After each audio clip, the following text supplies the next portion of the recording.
Hi, I'm Dr. Sophie Barbon, the Medical Director of the Cardiology Clinic and Non-Invasive Cardiology Laboratory, and today we are going to talk about 3 can't-miss EKGs.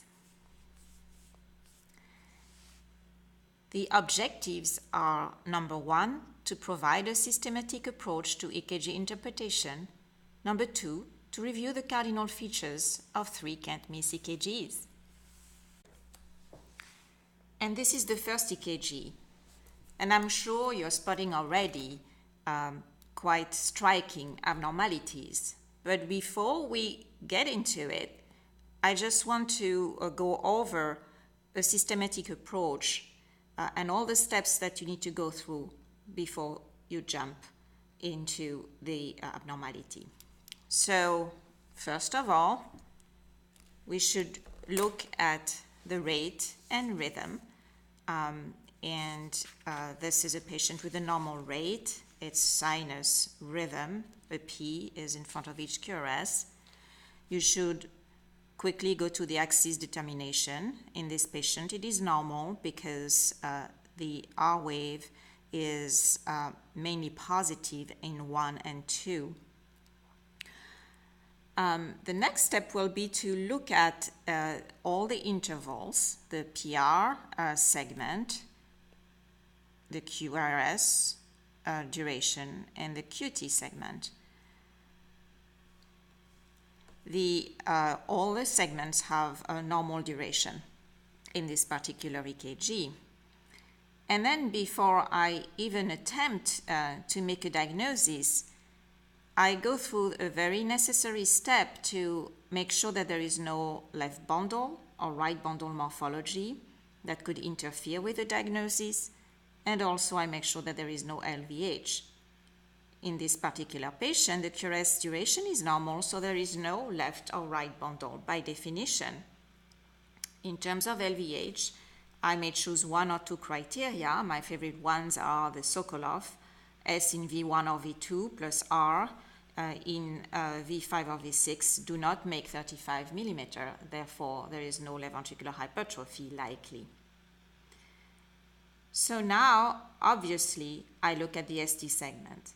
And we have ST elevation that is present in V1, V2, V3, V4, V5, and depending on whether you're looking at the ST segment, there's a lot of artifact here, I'm not sure in V6. But clearly there is also ST elevation in 1 and AVL. And in acute ST elevation MI, you have to define a territory. And this territory corresponds to anterolateral. V1, V2, V3 being anteroseptal, V3, V4 are mainly the apical leads, V4, V5, V6, low lateral, 1 AVL, high lateral. So this is most likely proximal LAD distribution. When you want to ascertain that the ST elevation is related to an ST elevation and MI and not to another differential diagnosis, for instance, I will take early Ripoll or pericarditis, the morphology of the ST segment will help you. Here you can see that it is upward convex, and I'm doing a frowny face, instead of upward concave, which would be a smiley face, such as the concave ST segment. Well, I hope you like my drawings. They're not that great. And then a second rule is to look for reciprocal changes. So you can look here, a reciprocal change of 1 and AVL would be inferior. And the inferior leads are 2, 3, and AVF.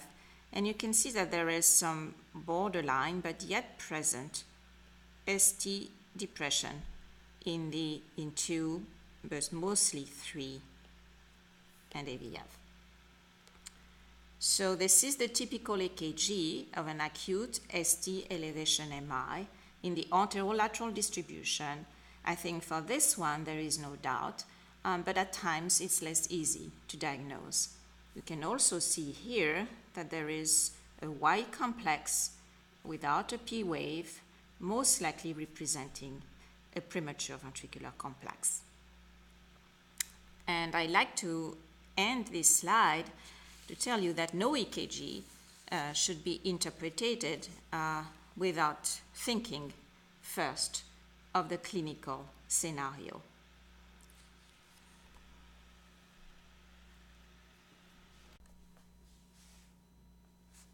So this is the second EKG, and what we notice right away is that the rhythm is irregular. And in this particular case, the RR interval follows absolutely no repetitive pattern. And that's what's been described as irregularly irregular. Once you have this, the most likely diagnosis or most common arrhythmia that has been described with an irregular rhythm is that of atrial fibrillation.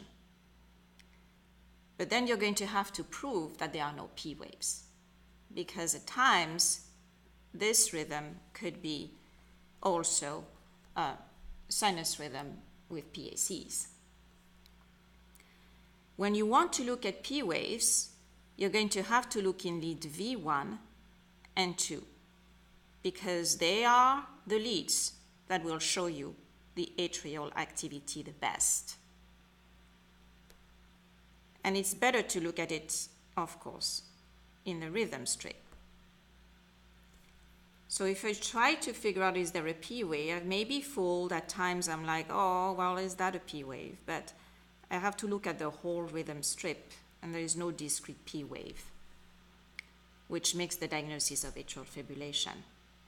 Now, your most commonly atrial fibrillation will be tachycardic. It will be atrial fibrillation with rapid ventricular response, which means the heart rate greater than 100. But at times it won't, and the patient may have conduction abnormalities. Or it could be that the patient is already on beta blocker or on diltiazem or verapamil, and that's why the atrial fibrillation rate is almost normal.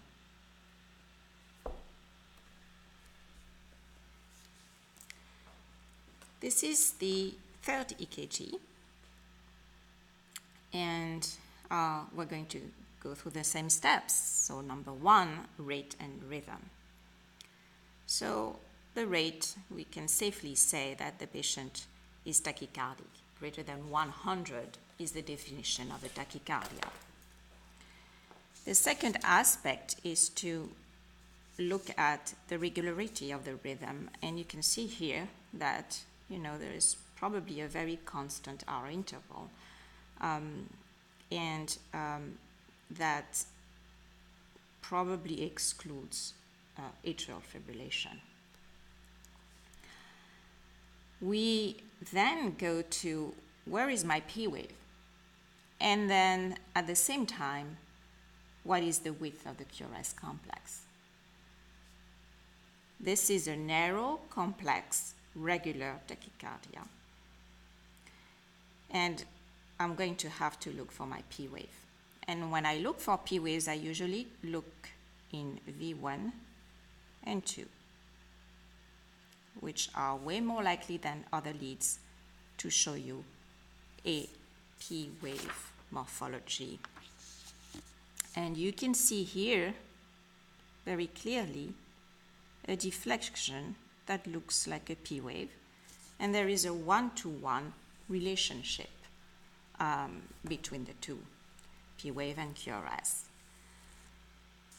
When I look at the interval between the R preceding the P wave and the P, this is much longer than the interval between the P and the next R wave, and it's called a long RP interval. And when that is the case, then you have two choices usually. There are exceptions to the rule, but you have two choices. Sinus tachycardia or atrial tachycardia.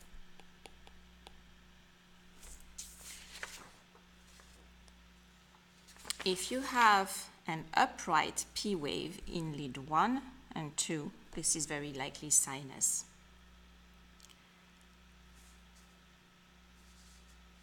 Now, what is an atrial tachycardia? It's a tachycardia that is coming from a different focus than the sinus and will have a different morphology and a different axis as well.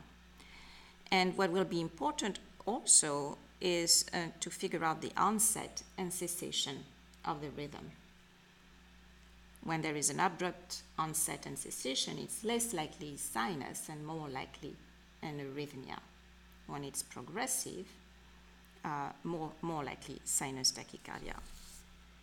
So in conclusion, here, because of that one-to-one relationship between the P wave and the QRS complex, and the fact that the P wave morphology is likely sinus, being positive in 1 and 2, I don't know the clinical context, it is still likely to be sinus tachycardia.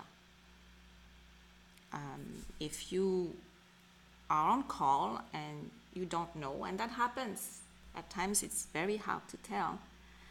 There's also some differential diagnosis. If you can't really see a P wave, you're wondering, well, is this AV nodal reentry tachycardia, a different type of SVT? Then you can always do vagal maneuvers, and you can always give adenosine, because this will slow the sinus rate to allow in the identification of sinus P waves, and will also cause transient AV block that will be helpful to distinguish atrial tachycardia waves or atrial flutter waves, if that's in the differential diagnosis.